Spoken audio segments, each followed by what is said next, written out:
I just had my car tuned after having the top end of the motor built, full bolt-on plus, I guess you would call it. And I got this Banks iDash, which is awesome. It actually displays your ethanol content and stuff like that if you have your flex fuel sensor installed and enabled in HP tuners. But what I noticed is it didn't have a wideband. And then I realized the car itself does not come with wideband sensors. So I bought this AEM wideband kit, which is what we're going to install today. So we'll start by pulling this trim piece off on the inside of the fender. So we got our O2 sensor wire here. What I've seen people do is actually tuck it through the inside of the fender here and then along the windshield into the cabin right by the bottom of the A-pillar. So we're going to tuck this through here now. Pull it out the other side.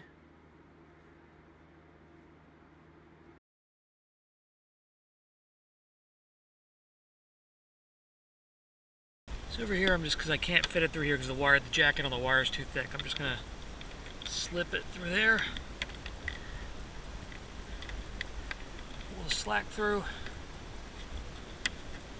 So to get this wire behind this trim here, we're going to have to remove this T15 screw. This will allow us to pull the trim out slightly in order to get the wire behind it.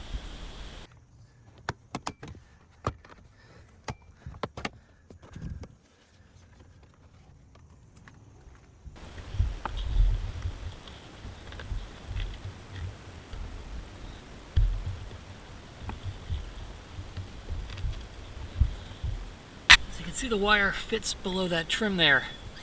It's not too tight, it can move still, so you can pull some more slack out and you don't have to worry about the wire getting smashed in there. You can see with the core door closed, there's still enough slack, it doesn't crush the wire anywhere, so you don't have to worry about it smashing your wire and getting stuck or broken. So now we can feed the O2 sensor cable up through the hole here to fish into our Aeroforce gauge pod. You can kind of tuck it back in there a little bit so it doesn't get caught on anything. We have our ODB2 and power cord here. It is a little hard to kind of like wedge the cable behind here for it to drop out, so I'm going to fish it up underneath. It should be a little easier to do since everything's out here, and then get it through the pillar and into the Aeroforce pod.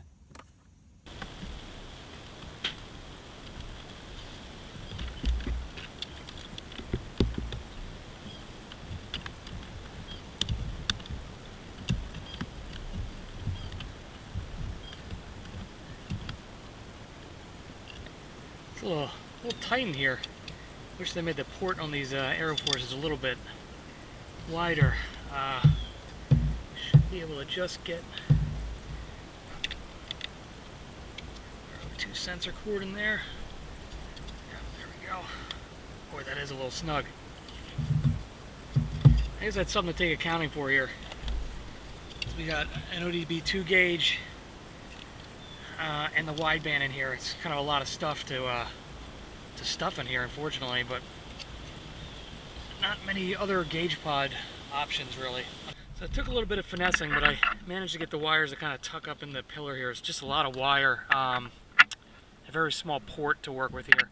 We're going to hook this side onto the pillar there, and then make sure these wires aren't pinched there.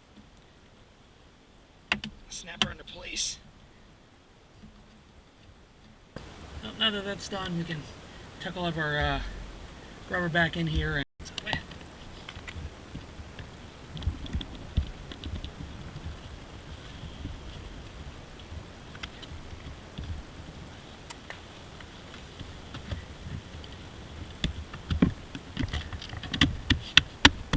And we're going to take the center console out now.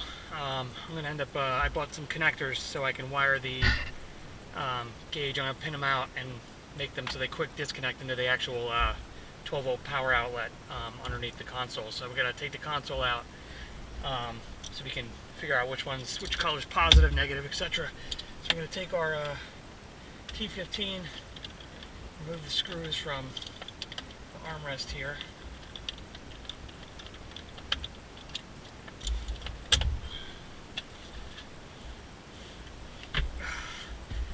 Now we got to take the shift knob off. I just have a thread on this MGW. If you're doing this on a factory one, there's you got to pull your shift boot down, and there's a Allen key you got to insert and unscrew to pull the stock shifter off. We'll have to take this side piece off. To do this, you pop it from the back. But as you get closer to the front, you want to be careful because there's actually a hook, so you want to kind of push it up to take it off. Like this. There we go. That's the hook I'm talking about. This will get damaged if you try to yank it outwards.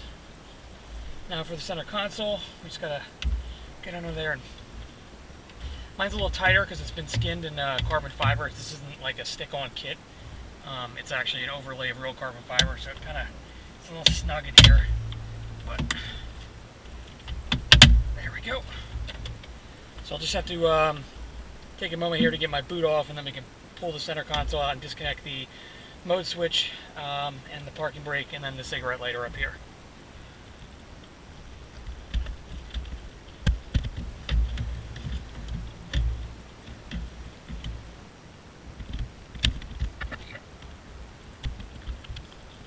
So I ended up getting here, fortunately the only place I could find these things was on Alibaba, but I ended up getting these connectors that are supposed to connect into the factory lighter socket. It looks like they actually connect pretty well. I'll put the part number for these inside the description for the video, but my ultimate goal here is to actually make a quick disconnect for the power for the gauge to plug in here. I never use my 12-volt power outlet. I use the USB for CarPlay to charge my phone. So I'm just going to kind of disconnect the 12-volt outlet and directly plug my gauge into that. And we can just tuck that back into here once I fish the wires through and get the connector on. What now I'm going to do, I got to figure out which one is which color is positive, which color is negative. I'm going to make a wild guess and say that the purple is positive and black's negative, but it always helps to check first, because it would really suck to wire everything up and find out that we were wrong. So I'm going to switch my my multimeter here to DC. I'm going to pop the ignition on.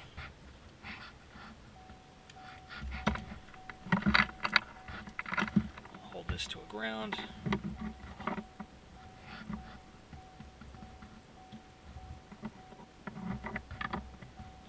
You can see my multimeter is probably a little off, but we're getting 11 volts through the purple wire. Obviously nothing through ground to ground. So just check again there. 11 volts, probably 12. This is a cheap multimeter from Home Depot, but we can definitely see that the purple is hot, so now we know which one to pin out on our connector.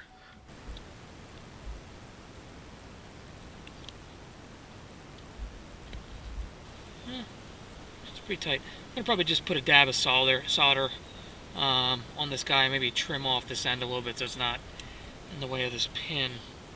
And then we should be good to pop these into the connector and plug it on in and see what happens.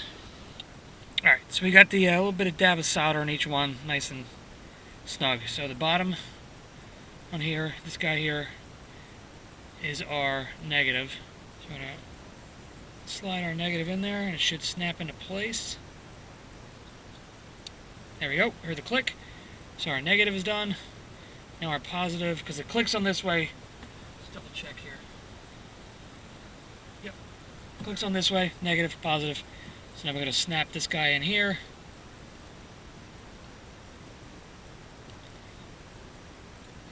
So now we should be able to plug this right into the other connector and have power to our gauge. So let's go test that out now. So you can see we got our connector here. We're going to have to fish this behind here. I might probably have to pop this out a little bit so I can get behind there and click these in. So we'll push these together. Snapped in place. Positive, positive, negative, negative. We're good. Here. And we've got power. So we get a nice little cleanup setup here with a quick disconnect. No, I don't ever use my 12 volt, so I feel like this is cleaner than having to peel back the tape, splice in, and put electrical tape over everything. I'm not going to miss the 12 volt outlet. I'll just leave it closed. But yeah, so we're going to, I guess we're going to pop this off, at least a couple bolts here so you can shift it back a little bit and get back there, and then clip these together and we should be good. So I'm going to push this back through this little space here, and it actually comes right out perfectly right here on the side.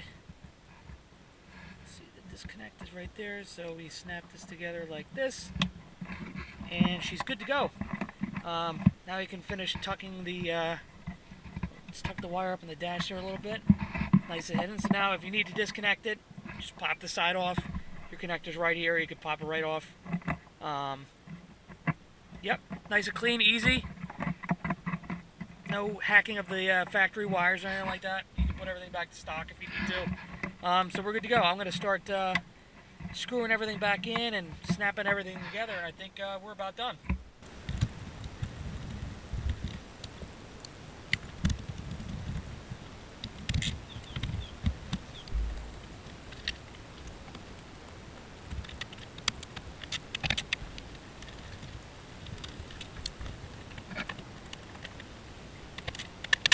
Actually, I didn't realize my camera died, but we got everything snapped, bolted back together, pulled the car back inside because it was raining.